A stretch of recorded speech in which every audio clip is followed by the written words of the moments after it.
Hello everybody, Seraphin here. Welcome back for more Fire Emblem Blazing Sword.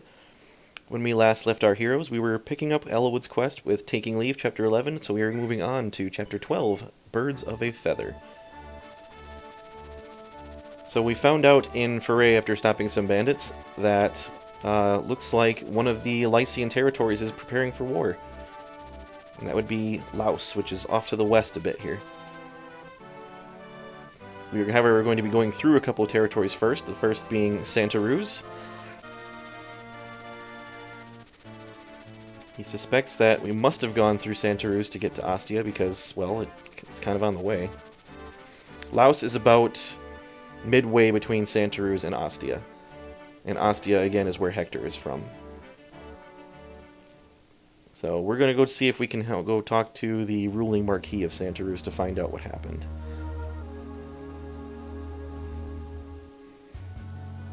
And we get the spoopy music here, which means something bad must be happening. Here is Santa Ruz Castle. And that would be Marquis Santa Ruz right there. That's Lord Helman on the left. And the shrouded figure he is speaking with, his name is Eliwood.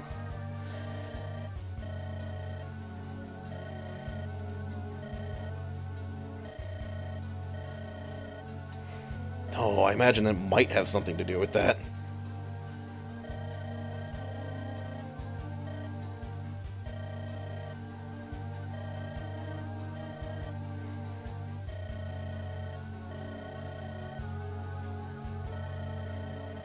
It's kind of odd he doesn't have any kids when he's nobility.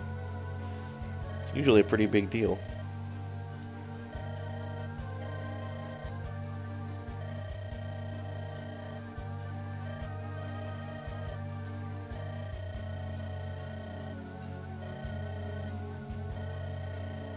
If only they knew all that Foray has left.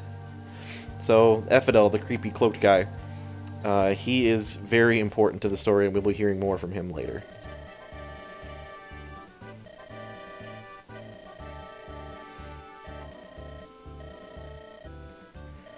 Apparently that was my idea, to go to Santa Ruz and find more people to come with us. Lord Helman. He's been hiding something from us. Probably his plans for mayonnaise.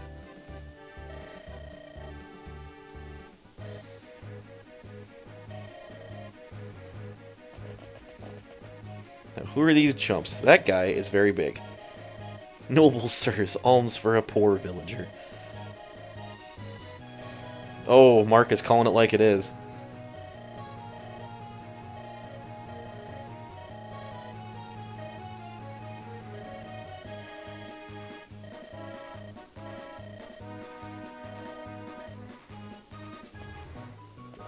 And now it's going to be crawling with dudes. Yep, there they all are. Here we go again, yep. Just like old time. Oh, jeez. He literally says that.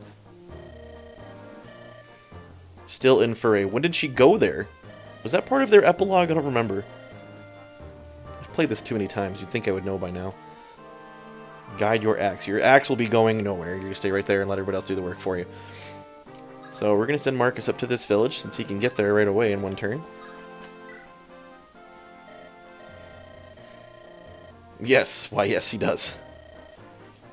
Wasn't concealing it.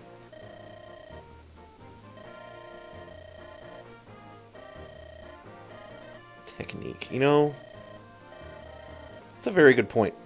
There is a conversation among a couple of the characters you get in Radiant Dawn. There are two brothers that argue with each other. One is a fighter, warrior, barbarian-ish character, and the other is an archer. And they argue with each other over what's more important, strength or skill. And of course, the warrior argues obviously strength, because even if you hit the person, if you don't have enough strength, you can't hurt them. And the other argues that, well, what good is strength if you can't hit anybody? And then of course, you know, main character comes in and says, they're both important. They just came through, like, that was a month ago. How would... I don't think that qualifies as just came through. Like, if I told you that my parents were just in town and it was a month ago, and that's Well, I guess that depends on how far away they live. Never mind. It's all subjective. We'll send Bartra over here to the village. Or the vendor, I'm sorry. Still just potions. Alright, we don't need those. There's a bandito over here. We'll send Eliwood up. Have Rebecca right behind him, and Bartra can visit this village. Well, I would imagine so. So, this lady's actually kind of foreshadowing to another game factor, another gameplay mechanic. A fortune teller could do a reading. Well, I'll explain that in a little bit, but what she's referring to is the support system in this game. And the way that support works is, if you leave two characters next to each other on the map for long enough, they will start to like develop a bond with each other, like a familial bond or a, even a romantic bond in some cases. And you can build up that bond from level C to level A. It goes C, B, and then A. And for every tier of support you have with a character, as long as those two that are supported with one another are within, I believe, 3 squares of each other on the map, they will both get bonuses to their combat abilities. And the kinds of combat abilities you get depends on the affinity of the character. That's the little elemental symbol down here. So certain symbols confer different support bonuses. I believe the Animus, that's the Anima symbol on Eliwood's there. I believe that's more of a neutral-oriented one. It's mostly getting out of the way. It's like avoid and critical evasion. Rebecca, on the other hand, is fire. Fire is very offensive, attack-oriented, critical, accuracy, that sort of thing. So we're just going to take this guy out with Eliwood, I think. I wonder, can Rebecca double hit him? She can't even kill him. Yeah, we'll let Eliwood do it. And then that mercenary will come down and hit him, and then probably we'll let Rebecca finish him off.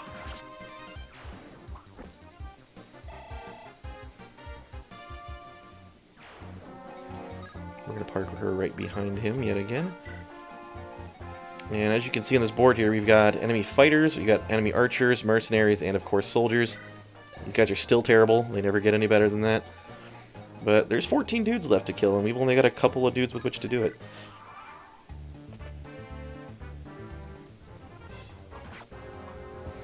Something else to mention about supports is that there's only 5 possible support conversations per playthrough per character. Hey, strength, there we go, perfect. So for example, Eliwood could obtain A rank support with one character, but only B with another one, or an A rank and 2 Cs, because the A rank support requires 3 conversations, and you can only have 5. And whoever you A support with, just about every character has basically a marriage option.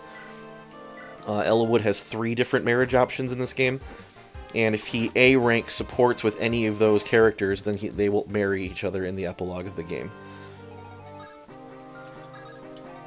It's just a little flavor. It doesn't really add any gameplay elements, obviously, because they don't get married during the war. That'd be a little weird. Although they do that in Awakening, but that's because there's a whole different explanation for that. If I ever play Awakening here, I'll go into that more. I do like Awakening quite a bit, but I haven't played it in a while. And honestly, I think I prefer this one. This is my second favorite Fire Emblem game out of the, 8 or 9 that are available in the States? Well, yeah, because the nobles are the ones that know how to fight. Because they're trained by masters of arms. So now here's one of the few bosses that does move. And the reason for that is because he's not occupying a defensive structure to start the game out. He's just kind of out there in the open. And Eliwood's like, wait, there's a lot of dudes here. What are we going to do? Thankfully... Who's this? It's Hector! You just going to stand there and watch my friend get murdered?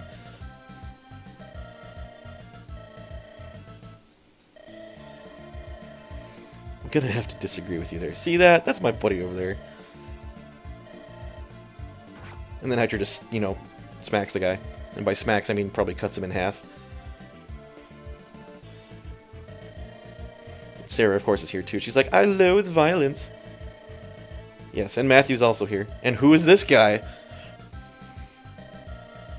Oswin is that guy.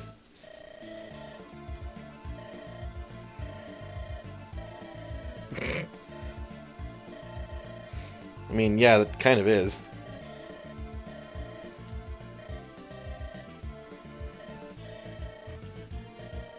You are not?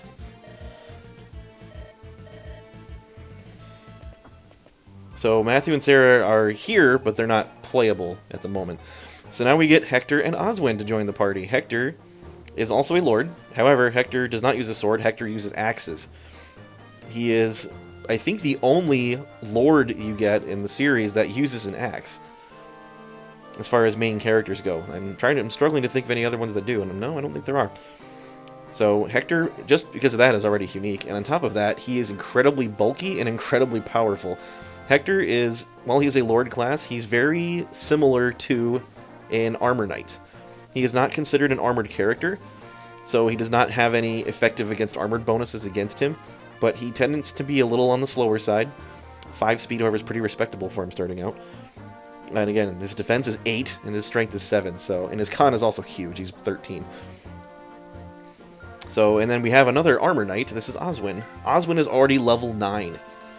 So if we got him 1 level higher, we could theoretically promote him if we had the item with which to do so, but we do not. He doesn't come with one. So strength and defense 13 are both very, very good, and con 14 is fantastic. However, he's level 9 and he's still only got 5 speed. So him and Hector are just as fast as one another. Oswin, however, breaks a lot of the molds of the slow and bulky armor knights. He's still very bulky and very strong, but he's also kind of quick if you take time to train him up. And he's arguably one of the best generals in Fire Emblem history, actually. There are very few generals that end up being as good as Oswin does. Oh, I didn't show you Hector's personal weapon. So Hector has, just like his 2 friends, effective against infantry. Once again, this means against armor knights and against cavalry. And you'll see it has a might of 10, which is doubled when he's fighting armored and cavalry, so that's 20, plus his impressive strength. Hector is able to one-shot most horse units early on in the game. So if you see cavalry riding towards you, putting Hector in front of them is a great way to break up the charge. It's got 75 hit, which is very respectable for an axe, and a crit 5%. It weighs 10, but that doesn't slow Hector down at all. So if you see more, there's only 1 more copy of this axe in the whole game, I think, so it's wise to kind of use it sparingly, but if you want to screw up cavalry charge or armored phalanx's day, then send Hector at him. So these soldiers are all going to just completely crumple under the powerful awesomeness that is Hector, so we're going to deal with the one guy that we can't deal with reliably, and that is, of course, this archer. I probably should turn their animations on. Absolutely, we want to see what Hector does, because Hector looks great. So we're going to soften up this archer dude. And Oswin is a very, very cool-looking burnt orange armored knight. I like his color scheme quite a bit, actually. And then, of course, we have Hector here. Hector also looks really cool. And he does this jumping lunge attack with his axe and just knocks the guy to the ground. Hector is very, very cool. Easily top 3 of my favorite main characters in Fire Emblem. Lynn's up there. Obviously, I said Lynn was my favorite in this game, and she is. We're going to poke at this guy a little bit, I think. And once again, we're going to let Rebecca finish him off once Eliwood's done with him.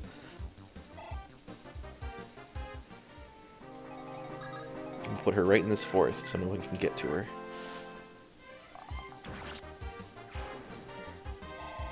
What I mentioned about supports, however, with the only 5 conversations per game, I've kind of went ahead and plotted out more or less what characters are going to support with whom, so I know ahead of time. I'm not going to say that. I'm not going to go into depth about that because I kind of don't want to spoil it for you guys if you don't want to know right away. But I do know who I'm going to have support whom, and then we'll get there once I get all the characters together that are required for that. Like I know who I want Eliwood to get paired up with, and Hector, and Lynn. So we'll get there. But again, I'm going to have 2 major support partners, because the B rank, even though it's not A level, is still incredibly useful. So the more supports you can have, the better. There's nothing bad about support conversations, about support levels. It just makes your guys all better. And Eliwood is going to need to heal himself. Hector's going to continue his wanton slaughter of these poor soldiers. Because he doubles them, because even with 5 speed, it's fast enough. These guys are just awful in every way, shape, and form. And Oswin doesn't need the levels, he's already level 9, so... That being said, it is prohibitively difficult to level up Armor Knights because they're so much slower than the rest of your party. Not just in terms of attack speed, but in movement as well. They only move 4 spaces. So having them keep up with the rest of your party is difficult, so you tend to take the levels where you can get them with Armor Knights. And I don't like to promote characters until they're level 20. I just don't. And that may sound crazy to some perhaps more veteran players that have played this game before, but I like to get the most out of my units. I've heard a lot of compelling arguments for why it's better to promote early, because when you do promote somebody, they get a set level of, or set number of immediate stat gains. For example, whenever you promote a knight to a general, they automatically get 3 extra speed, which is great. And you could say, well, I could get that 3 speed from leveling them up a few more times. But with 30% speed growth, it might take 6 or 7 levels to get, or maybe even more, to get those 3 extra points. So a compelling argument could be made for early promotions. However, I am not one of those people that advocates for it. I can see why you'd want to if time were of the essence and you were trying to go for as quick of a clear as possible. That's a great level up for her. But I'm just going to take my time with this playthrough. I'm not planning on doing like a minimal turns run or anything like that, so I'm not all that concerned about taking my time with the characters. And we're going to use the rapier for this mercenary, so that, because I don't believe I'm going to be able to double him, and I want to get as much damage in as I can. Eliwood should be safe on that fortress. So these guys are going to come at us all single file, which is not smart, but they're going to do it anyway. I probably could have finished him off if I just used the iron sword.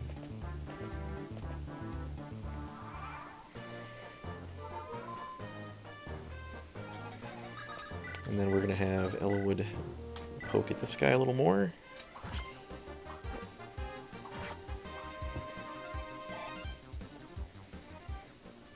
And once again, Rebecca will finish him off.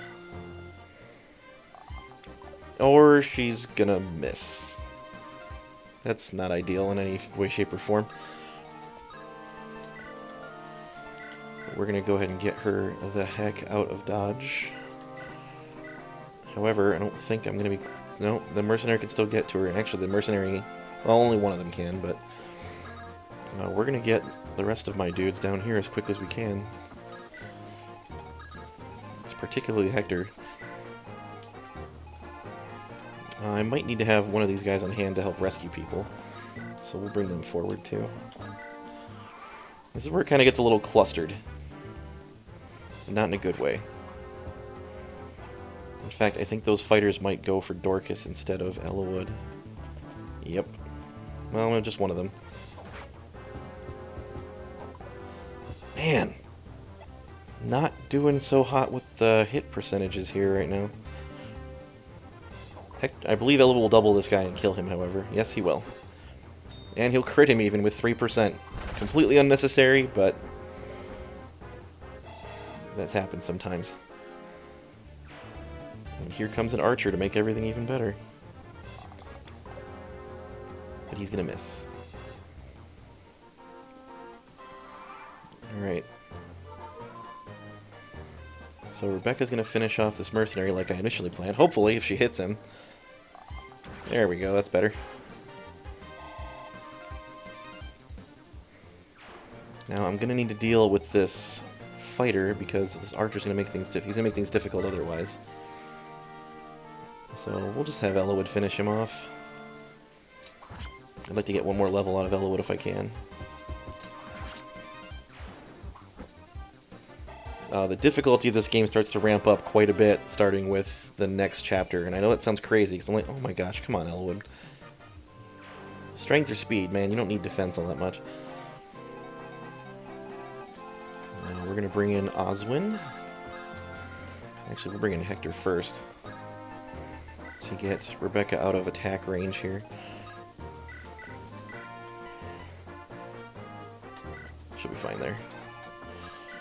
We'll get Dorcas the heck out, because he's going to get killed otherwise. So their choices are attack the guy with 13 defense or attack Eliwood on a fort. Yeah, I like those odds.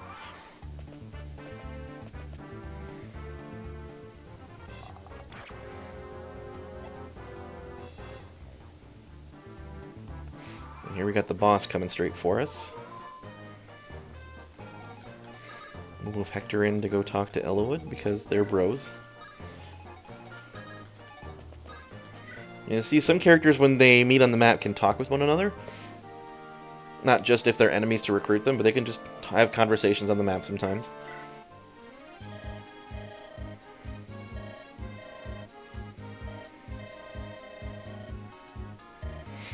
What in the heck are you doing here? No, we'll talk later. We gotta kill people first. Alright, cool. Peace out. That's what I imagine the bro conversation they have. Can Osmond talk to him too? No, he cannot. That being said, Osmond can whip a javelin at this archer's face. Tink!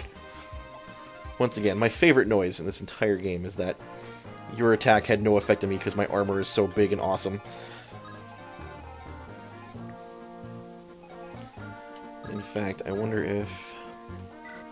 No, I don't want to give up the fort because then the boss will occupy it and that would be bad news bears, so we will not do that. And this guy should be slow enough for me to double because he's using a giant steel axe. And miss terribly. Oh yeah, totally.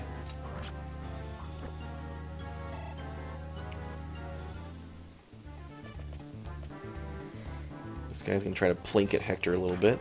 He'll hurt him, but not much. Hector still laughs at you. Because Hector laughs at everybody that attempts to hurt him. We'll have Osmond drive a lance through his face at melee instead. How about that? Or I guess through his chest at this point.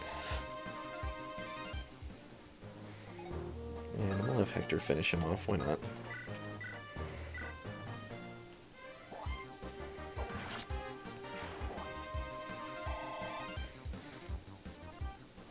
And I want to try to kill the boss right now if I can, because he's going to cause trouble for the people if I don't.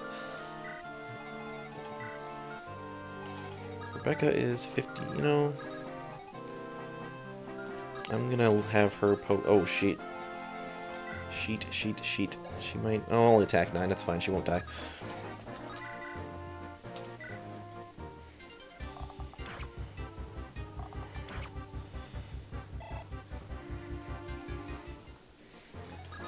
Okay. And then Eliwood can just poke this guy with a rapier one time and be done with him. Actually, I'm just going to use Iron Sword because I have 100% chit. 100% chance to hit. And I don't think he's hitting with 11%. Oh my goodness, he hit with 11%. This is why I don't talk about that kind of crap beforehand.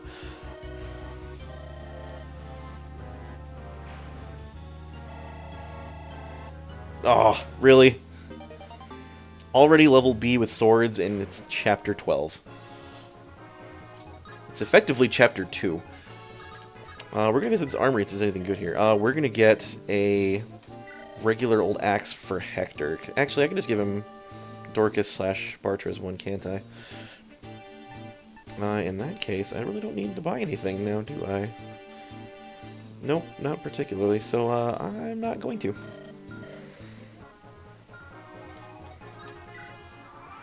I don't know when the next time I get the preparations menu is, but I believe it's coming up quickly here. Thankfully, Rebecca's very fast and doesn't get doubled by that guy, otherwise she'd have been dead. I do believe Osmond can one-shot this guy. Oh, almost. Very, very close. But I'm going to do the tried and true Eliwood poke and Rebecca finish off technique. Because that's been working out very well so far. And he's about to level anyway, so if he just pokes this guy once, he'll level up from it.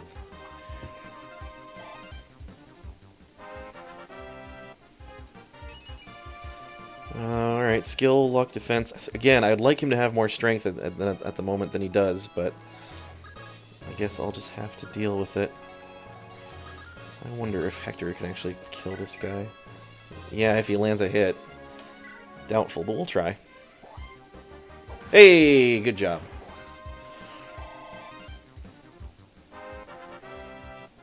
Hector's going up to level 3. Speed! Alright, I like that. Speed early on for Hector is never bad. And that's chapter 12. That was all of them. Well met. Came out of nowhere, but nice to see you. You wound me. No, I'm pretty sure you wounded a lot of other guys, though. Ah, yes. Hector's brother, I believe I mentioned, is the Marquis of Ostia. So, Hector is not the son of the Marquis, as most people are, granddaughter or whatnot. He's just their brother. Lord Uther is amazing.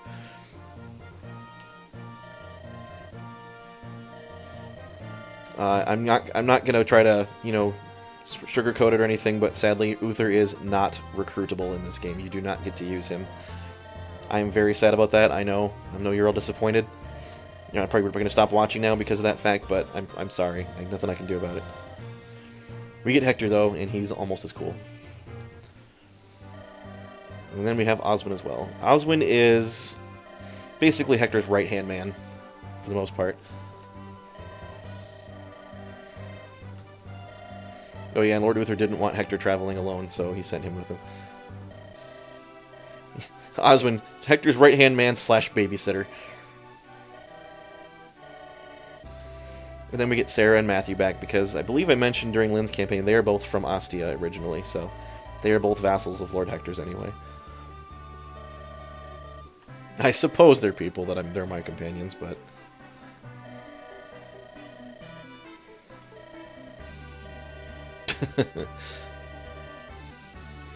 They're both kind of meh. The noisy one.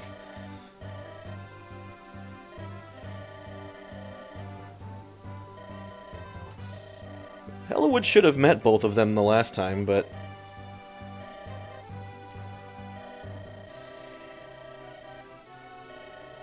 I've got nimble fingers. You're the second person to suggest that Matthew is a thief.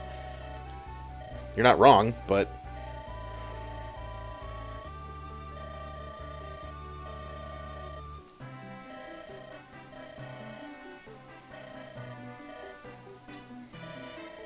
Rumors abounds.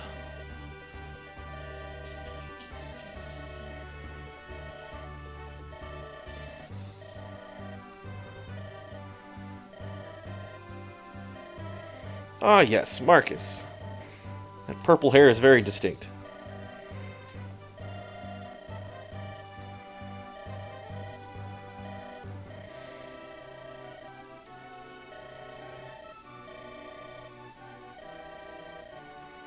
Oh dear. That is troubling. Yeah, you're right. That random soldier was a knight captain of Santa Ruz? That must have been pretty pathetic.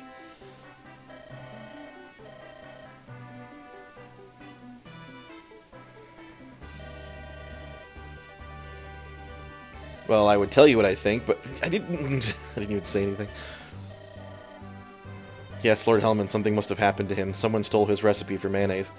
I'm sure I made that joke already. Deal with it. See, and there we go. Hector looks at us too. Eliwood you can kind of barely tell, because he's always looking at the screen anyway. Yeah, so are you. Hector's like 17, canonically, I believe. And so is Eliwood.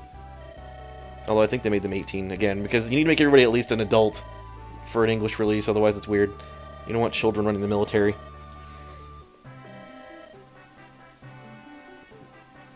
Maybe that's why Binding Blade never came out in the States, because Roy is literally a 15-year-old boy.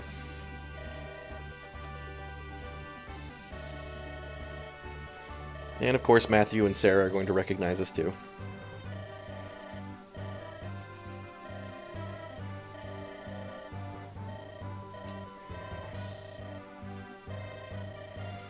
Yes, mutual survival. Oh, here we go.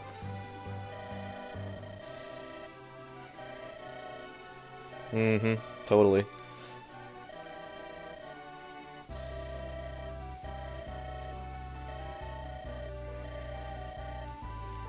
Yes, very lucky.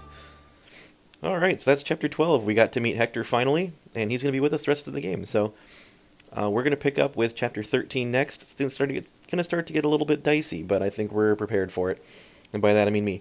You guys just get to sit back and watch. So, I'm going to leave it here for now, but I will resume with Chapter 13 next. Until then, I have been Seraphin. Good evening.